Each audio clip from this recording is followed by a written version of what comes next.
Our scripture reading is from the Gospel of John, chapter 5, verses 1 through 9. After this, there was a festival of the Jews, and Jesus went up to Jerusalem. Now in Jerusalem, by the sheep gate, there is a pool, called in Hebrew Bethesda, which has 5 porticos. In these lay many ill, blind, lame, and paralyzed people. One man was there who had been ill for 38 years. When Jesus saw him lying there and knew that he had been there a long time, he said to him, "Do you want to be made well?" The ill man answered him, "Sir, I have no one to put me into the pool when the water is stirred up. And while I am making my way, someone else steps down ahead of me." Jesus said to him, "Stand up, take your mat, and walk." At once the man was made well, and he took up his mat and began to walk.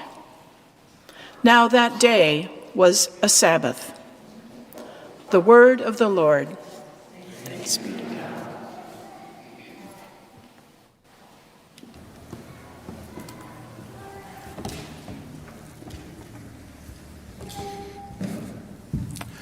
Often when we're with folks, we have conversations that are fairly light, small talk. We talk about the weather. We talk about sports, if you're into sports.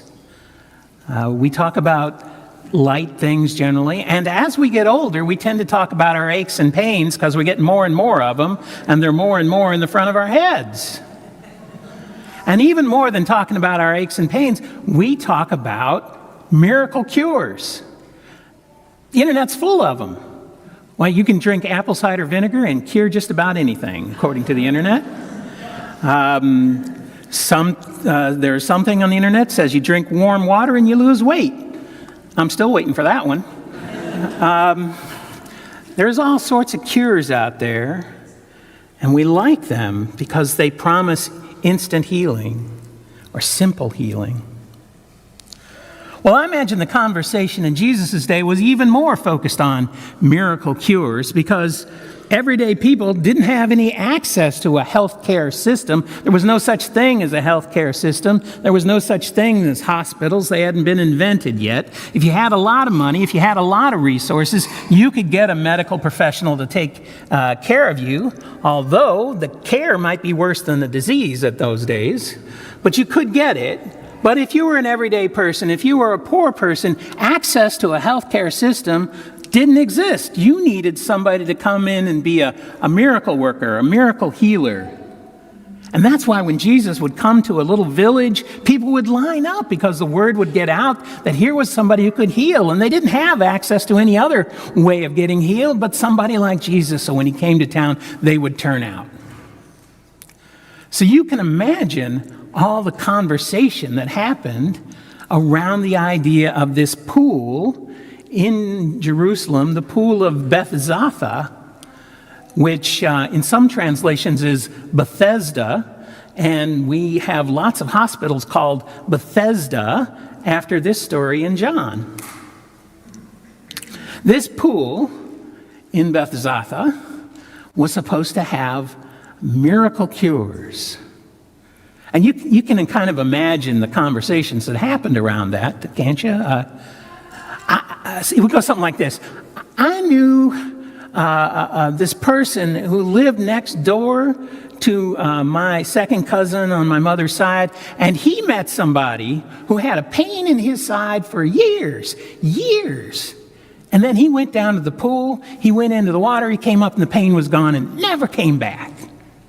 Yeah, I've heard about that. I heard somebody who had a headache and it went on for months and months, just blinding pain, couldn't do anything about it. They went to the pool and they got cured. The pool was a solution to a problem that a lot of people had. And so people would come to the pool. Lots of people would come to the pool in hopes of being healed. But as a healthcare delivery system, it had some limitations. This story is the primary source for understanding what was going on at the pool. The pool seems to have worked this way. You'd gather around it and you'd wait for the water to be stirred up. Now, it's not exactly clear what that meant. What does it mean when the water gets stirred? Was there something underneath the water that stirred across the water? I don't know, but the people there knew, and when it got stirred up, everybody tried to get in the pool, because the first one in was the one that was going to get healed. First come, first served. It sounds fair enough, doesn't it? But as a healthcare delivery system, it has a tragic flaw, because the people who need it the most would be the least likely to get in the pool first. Now, if you were suffering from an unsightly wart and you were young and healthy, you could just jump right in the pool. Ability to get in first. As a healthcare delivery system, it had a tragic flaw in its inability to help those who needed the help the most. Now, it didn't have to be that way. That was the system that developed, but they could have developed another system. They could have had a take a number system. You come, you take a number, and you wait until your number comes up, and then you can go in the pool. And if you were unable to get in the pool without help, when your number comes up, people would help you in the pool, and you could get. So anybody could get the healing that the pool offered if you just waited long enough. It works. I know. I've stood in that deli department at the grocery store and waited for my number to come up. And you can wait a long time, but eventually they will call your number. It could have been that way.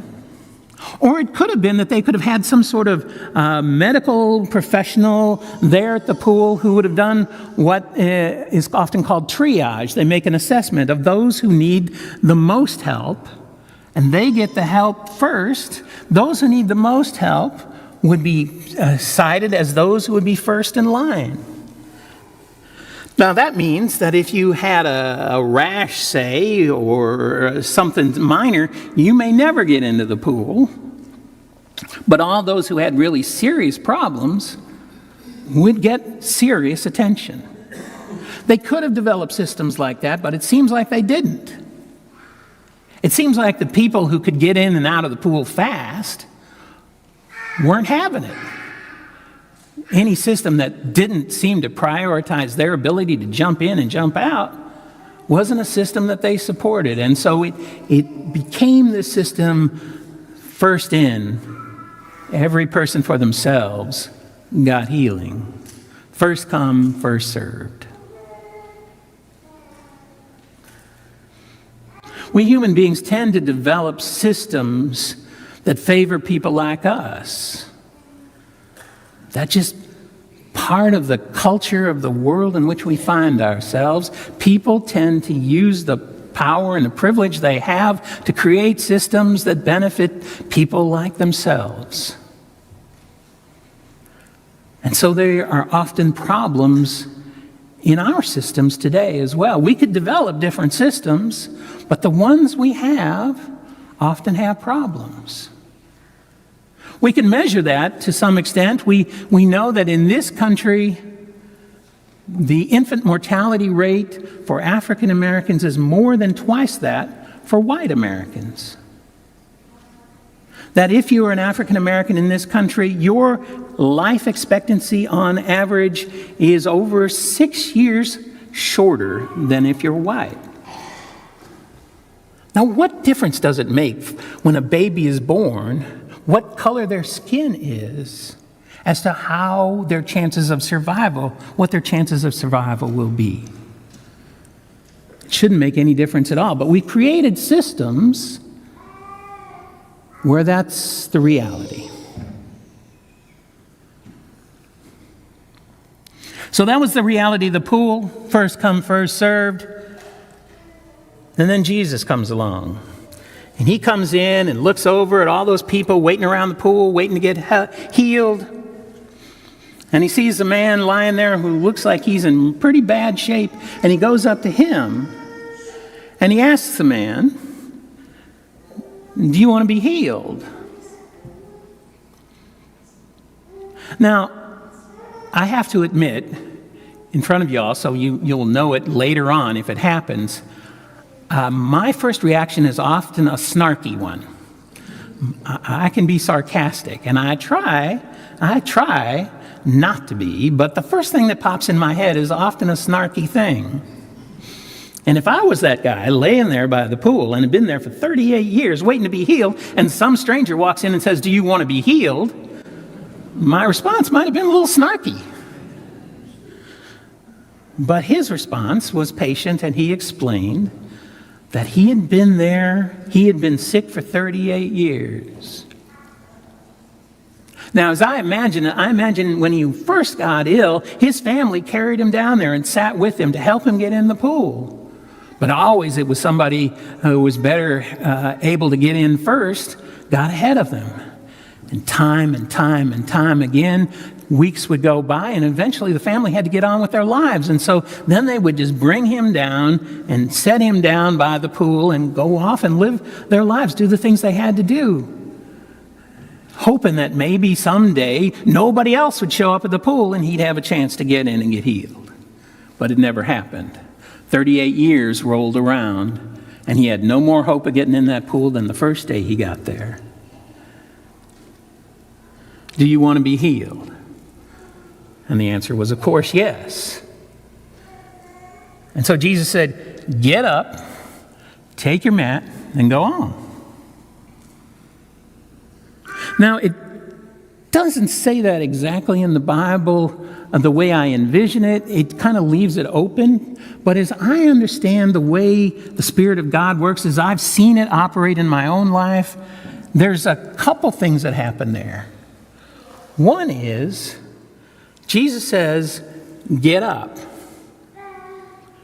And the person lying there doesn't feel any different, but tries to get up.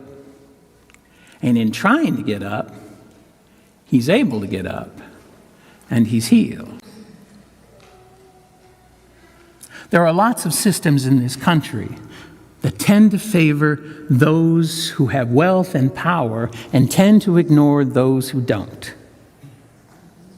If you want high-quality medical care in this country to make your lips a little bit fatter or your behind a little bit smaller, you can get it if you got enough money. But if you don't have enough money, if you don't have health insurance, you might have to wait for life-saving help. You might have to wait until that help is no longer useful. We can build better systems, but first we have to wake up to the fact that Jesus calls us to envision a different world, to envision our lives and our nation and all of the systems that help us get through our lives can be different. We can follow the priorities of the love of God. And you all know, since you're a Matthew 25 congregation, since you've all voted to be a Matthew 25 congregation, that Matthew 25 says, "Inasmuch as you do this for the least of these, you do it for me." And it also says, "Inasmuch as you fail to do this for the least of these, you fail to do it for me." Jesus walked into that setting and picked out the guy who needed the help the most. And he didn't play by the rules of the pool. He didn't say, "Okay, well, I'll sit here next to you, and the next time the pool gets stirred up, I'll try to get you into the water." He saw that the rules of the pool were never going to be fair, and he operated in a different way. He changed the rules. It's also important at the very end of this statement, this reading today, it says, "And it was the Sabbath." And we know from other readings in the Bible that to heal somebody on the Sabbath was viewed as work by the religious leaders of the day, and they frowned on it.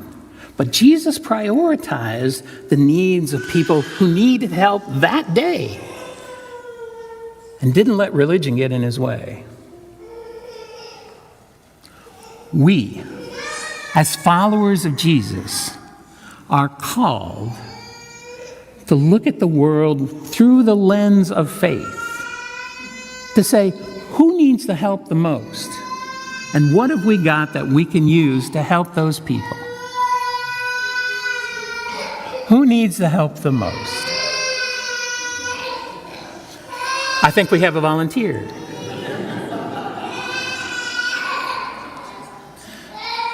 That's the principle on which we need to build our systems. That's the priority of the love of God. That dream, to awaken to that dream, is the hope of the world. And that is good news. Amen.